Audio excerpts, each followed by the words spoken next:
Kapil Sibbal. I thank the Chair for giving me this opportunity to place my thoughts on the budget of 25-26.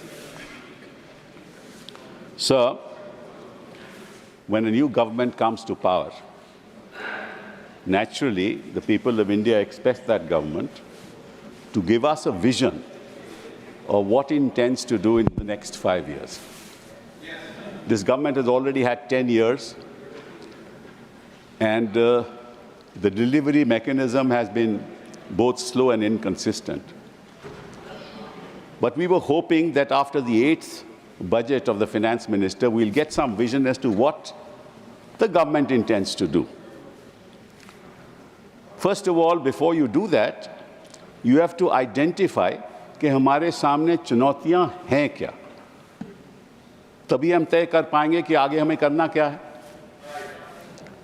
अब इस देश में सबसे बड़ी चुनौती, जो मेरे हिसाब से, मैं गलत भी हो सकता हूं, इस देश से सबसे बड़ी चुनौती वो है कि हमें अपने बच्चों को शिक्षित करना है।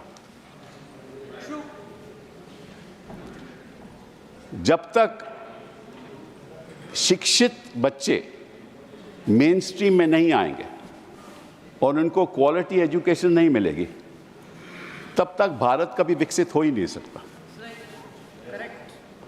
विकसित भारत का मतलब शिक्षित भारत। अब मैं आंकड़ों में नहीं जाऊंगा, लेकिन इतना जरूर कहूंगा कि इस बजट में उन्होंने 7% बढ़ोतरी की है एजुकेशन सेक्टर में। अब हिंदुस्तान की व्यवस्था आप देखो कि लगभग बच्चे, युवा सब देहात में रहते हैं, और जो भी एजुकेशन की समस्या है, कुछ अर्बन सेंटर्स में तो अच्छी समस्या है, बट आम जनता को एजुकेशन क्वालिटी मिलती ही नहीं। आपको मालूम है कि असर रिपोर्ट का ये रहा, उन्होंने कहा कि भाई जो 5वीं के बच्चे हैं वो दूसरी क्लास के सबक नहीं पढ़ सकते, मैथ्स नहीं कर सकते। चलिए उस बात को छोड़िए, इस बात को आप छोड़िए, इस बात को आप छोड़िए। So the fact of the matter is that we need to have a plan as to how to make our children educated. If you really look back at the history of the world, and especially the European powers, when the Industrial Revolution happened in 1750, two things happened. One was universal education. The second was technology. That's how the empires ruled upon us. When China became the power that it is, the first thing that China did was universal education. Today, we have not even attained the goal of universal education. Forget about quality education. So if you don't have universal education, if you don't have quality education, तो आप बच्चों की skills कहाँ से develop करोगे? पहली बात तो ये।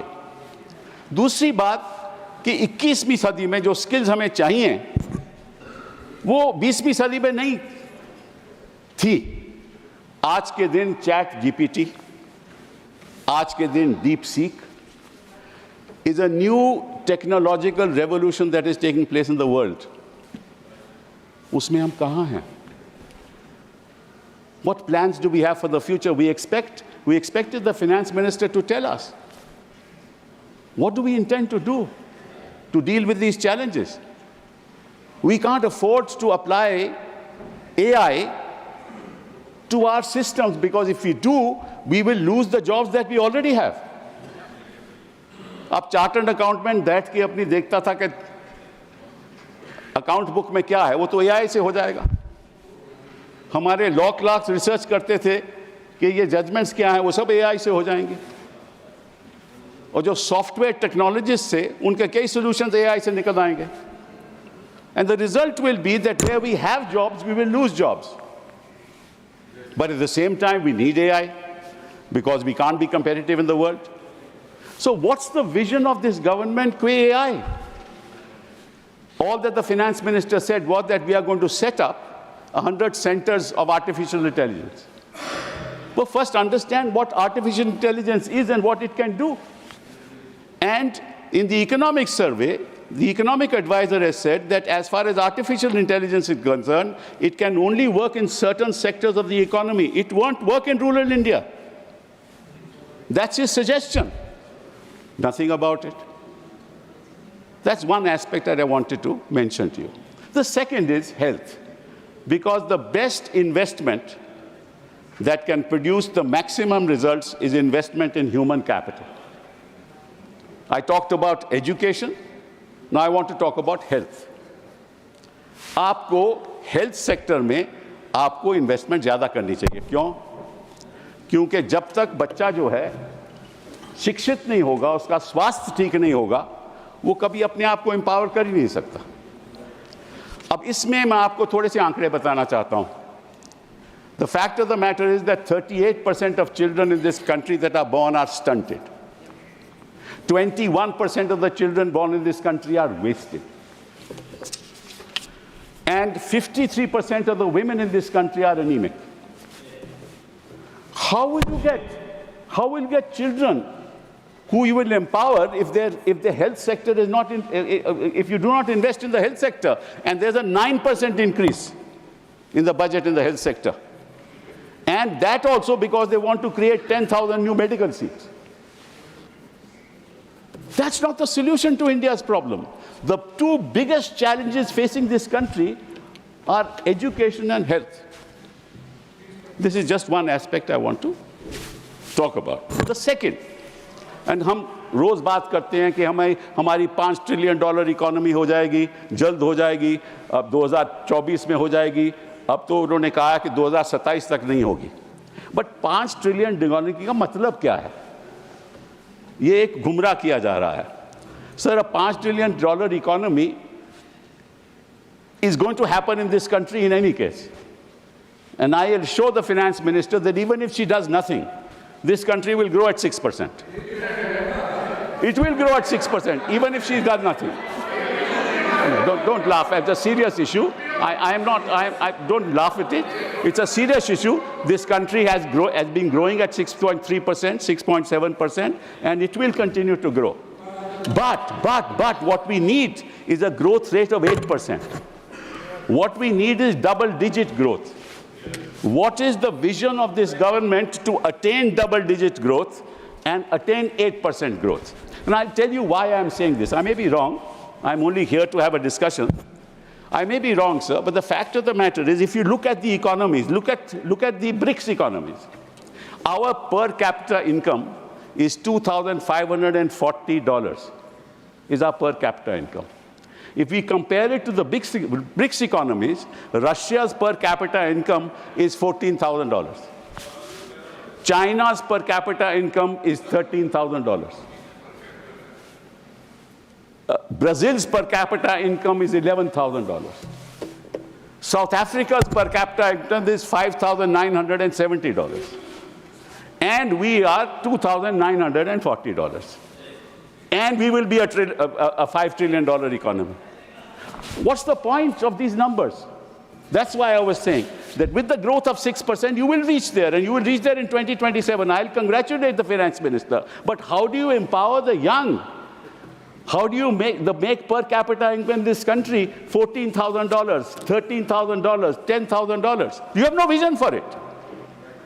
That's really the point that needs to be looked at and discussed on the floor of this House. Let me, sir, tell you another thing, which is even more important. And that is, sir, that we have certain external challenges that we'll have to face. You just saw Trump has announced that there's going to be a tariff on steel imports. Luckily, we don't export too much of steel. But the fact of the matter is that while the Prime Minister is going to America and will certainly have a dialogue with Trump, there are some imponderables that may happen in the course of time, and as a country we have to be prepared for it. Assuming that you impose a 5 or 10% tariff on software exports. I'm just giving an example. What's the consequence of that on our software industry? Phenomenal. We'll be non-competitive. How do we deal with that problem? Now, these are the issues that I expected the finance minister to deal with in the course of our budget presentation. But we're talking about allocations today. What did the economic advisor in the survey say, sir? I'll just point that out. He said, roll back regulations. Do you see a bit of that in this budget? No rollback of regulation. He said, get out of the way. But you're coming in the way. You're always in the way. Then he said, change your operating procedures. What are these operating procedures? In India, the operating procedures, I'm not saying this. It's in the economic survey that a person is proved guilty, is guilty till he is proved innocent. That's what the economic survey says. I don't say it. He said, change that. Change that to what? That a person is innocent till he is proved guilty. Why has the economic advisor said this to you? Because he knows that the kind of principles that you are following, our big industry is running away. Our high net worth individuals are leaving this country because when you proceed against them, you proceed on the basis that you are guilty till you are proved innocent. Yes. That's a very dangerous trend that is happening in this country. Then, sir, he also said, make our economy competitive and innovative.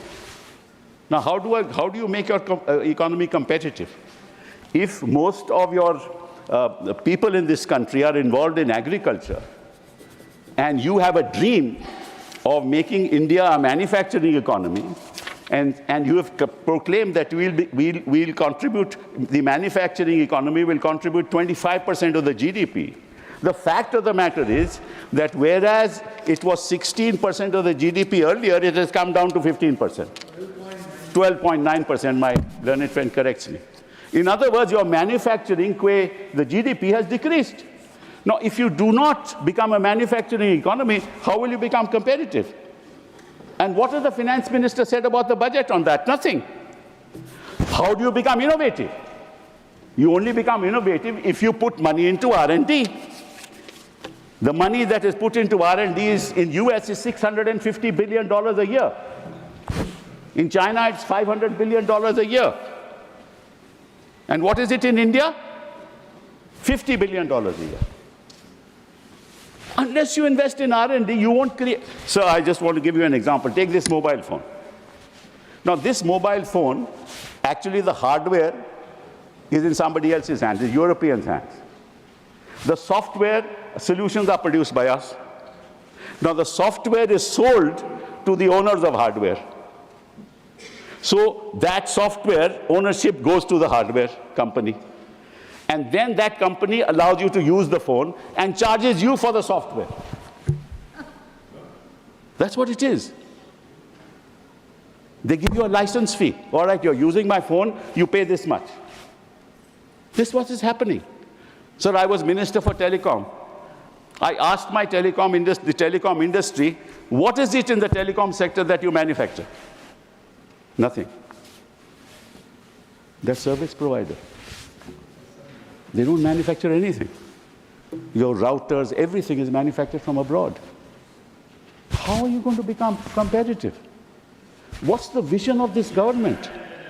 What's the vision of this government in the finance bill, in this budget, as to how we'll compete with the rest of the world? This is a very serious issue, sir.